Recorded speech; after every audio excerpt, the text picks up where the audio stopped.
Hi friends, welcome to Nellai food court. இன்றைக்கி நம்ம mutton குழம்பு ரெசிபி தான் பார்க்க போகிறோம். இது நம்ம தேங்காய் சேர்க்காமலே எப்படி ஒரு திக்கான கிரேவி செய்யலான்னு பார்ப்போம். இதுக்கு நான் இன்றைக்கி 1/2 கிலோ மட்டன் எடுத்திருக்கேன். இந்த மட்டனை நல்லா கழுவி வேக வச்சு எடுத்துக்கலாம். நம்ம குக்கரில் மட்டனை வேக வச்சு எடுத்துக்கலாம். நம்ம கழுவி வச்சுருக்கிற மட்டனை குக்கரில் சேர்த்ததுக்கப்புறமா அதில் 1 டீஸ்பூன் அளவு பெப்பர் பவுடர் ஆட் பண்ணிக்கோங்க. கூட தேவையான அளவு உப்பு சேர்த்துக்கோங்க. 1/2 டீஸ்பூன் அளவு மஞ்சள் தூளும் சேர்த்து இந்த மட்டன் முழுகிற அளவுக்கு தண்ணி சேர்த்து இதை வேக வச்சு எடுத்துக்கலாம். இதில் ஒரு 1/2 மணி நேரம் மீடியம் ஃப்ளேமில் வச்சே வேக வைங்க. இல்லைன்னா ஒரு 4லேருந்து 5 விசில் போட்டு வேக வைங்க. மட்டன் நல்ல வேக வேண்டாம், ஒரு 3/4 வேகு வெந்தால் போதும். இப்போ நம்ம கிரேவிக்கு தேவையான பொருட்களை ரெடி பண்ணிக்கலாம். வெங்காயம் மீடியம் சைஸாக இருந்தால் 5 வெங்காயத்தை நீளவாக்கில் நறுக்கி எடுத்துக்கோங்க. இதில் பெரிய வெங்காயம் இருந்துச்சுன்னா 4 வெங்காயம் நீளவாக்கில் நறுக்கி எடுத்துக்கோங்க. அதே மாதிரி தக்காளி, ஒரு பெரிய தக்காளி நீளவாக்கில் நறுக்கி எடுத்துக்கோங்க.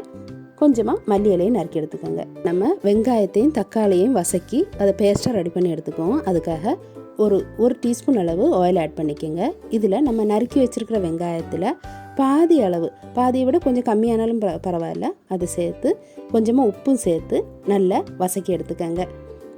வெங்காயம் அந்த பச்சை வாசனை போக ஓரளவுக்கு வதங்கினதுக்கப்புறமா நம்ம நறுக்கி வச்சுருக்கிற தக்காளியை இதில் ஆட் பண்ணிக்கோங்க. தக்காளி சேர்த்ததுக்கப்புறம் தக்காளியும் நல்லா வதங்கினதுக்கப்புறமா நறுக்கி வச்சுருக்கிற மல்லி இலையில் கொஞ்சமாக சேர்த்து அதையும் இதில் கூட வதக்கி எடுத்துக்கோங்க. இது நல்லா ஆறுனதுக்கப்புறமா மிக்சியில் பேஸ்ட்டாக அரைச்சி எடுத்துக்கோங்க. இப்போ நம்ம கிரேவி ரெடி பண்ண ஆரம்பிக்கலாம். ஒரு 4 டீஸ்பூன் அளவு ஆயில் ஆட் பண்ணி அதில் தாளிக்கிறது தேவையான கருவேப்பட்டை, ஏலக்காய், கிராம்பு, பெருஞ்சீரகம், நல்ல மிளகெல்லாம் ஆட் பண்ணிக்கோங்க. அதுக்கப்புறம் மீதி இருக்கிற வெங்காயத்தையும் இதில் சேர்த்துக்கோங்க. வெங்காயம் சீக்கிரமே வதங்குறதுக்காக 1 டீஸ்பூன் அளவு உப்பு சேர்த்துருக்கேன். நம்ம முதல்ல கிரேவி ப்ரிப்பேர் பண்ணுறதுக்காக வெங்காயம் வதக்கினப்போ அதில் பச்சை வாசனை போகிற அளவுக்கு தான் வதக்கணும். ஆனால் இந்த வெங்காயத்தை நல்லா கலர் சேஞ்ச் ஆகிற வரை, இந்த ப்ரௌனிஷ் கலர் ஆகிற வரை நல்லா வதக்கி எடுத்துக்கோங்க.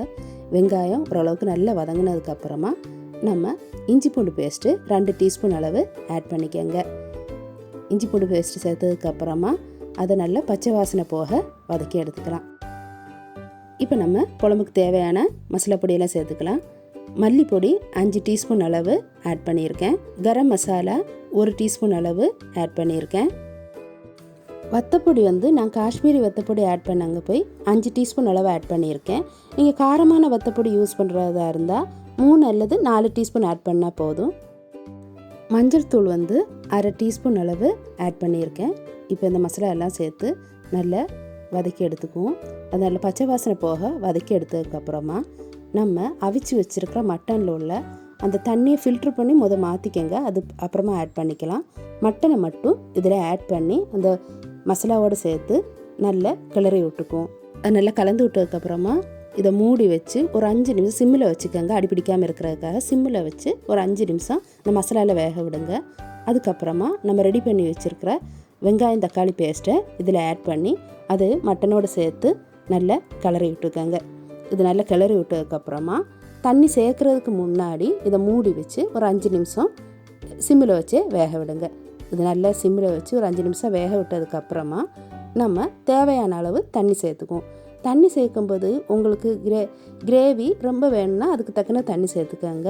இல்லை செமி கிரேவியை போதும்னா தண்ணி குறைவா சேர்த்துக்கோங்க. முதல்ல மட்டன் வேக வச்ச தண்ணியை சேர்த்துக்கலாம். அது போக நமக்கு எவ்வளோ தண்ணி தேவைப்படுதோ அது சேர்த்துக்கலாம். நான் மட்டன் வேக வச்ச தண்ணியை சேர்த்து கிட்டத்தட்ட 1.5 கிளாஸ் அளவு தண்ணி சேர்த்துருக்கேன். அதாவது 250 ml தண்ணி சேர்த்துருக்கேன். உங்களுக்கு குழம்பு கூட தேவைப்பட்டுச்சுன்னா ஒரு 2 கிளாஸ் அளவு தண்ணி சேர்த்துக்கோங்க. இப்போ நம்ம குழம்புக்கு தேவையான அளவு உப்பு சேர்த்துக்குவோம். நம்ம மட்டன் அவிக்கும் போது உப்பு சேர்த்துருக்குறோம். அதையும் கணக்கு பண்ணி தேவையான அளவு உப்பு சேர்த்து இதை மூடி வச்சு சிம்மில் வச்சு ஒரு 10 நிமிஷம் இதை வேக விடுங்க. இப்போ 10 நிமிஷம் ஆயிடுச்சு. குழம்பு எப்படி வந்திருக்குன்னு பார்ப்போம். பாருங்கள், நம்மளோட டேஸ்டியான மட்டன் குழம்பு ரெடி ஆயிடுச்சு. நம்ம ஃப்ளேமை சிம்மில் வச்சுருக்க போய் மட்டனில் உள்ள கொழுப்பும் நம்ம சேர்த்த எண்ணெயெல்லாம் நல்லா திரண்டு வந்திருக்கு. அதனால் ஃப்ளேமை சிம்மிலே வச்சு ரெடி பண்ணுங்கள். நம்ம ஃப்ளேமை கூட்டி வச்சோம்னா இந்த அளவுக்கு அதில் உள்ள கொழுப்பு எண்ணெய்லாம் திரண்டு வராது. இப்போ நமக்கு தேவையான கன்சிஸ்டன்சியில் குழம்பு ரெடி ஆகிடுச்சினால ஸ்டவ் ஆஃப் பண்ணிடலாம். அதுக்கு மேலே கொஞ்சமாக நறுக்கின மல்லி இலையை சேர்த்துக்கலாம். இந்த ரெசிப்பியை கண்டிப்பாக உங்கள் வீட்டில் ட்ரை பண்ணி பாருங்கள். பார்த்துட்டு எப்படி இருந்துச்சுன்னு மறக்காமல் கமெண்டில் போட்டு விட்ருங்க. இந்த வீடியோ உங்களுக்கு பிடிச்சிருந்துச்சுன்னா லைக் பண்ணுங்கள், ஷேர் பண்ணுங்கள், கமெண்ட் பண்ணுங்கள். மறக்காமல் நெல்லை ஃபுட் கோர்ட்டுக்கு சப்ஸ்கிரைப் பண்ணிவிடுங்க. தேங்க்ஸ் ஃபார் வாட்சிங்.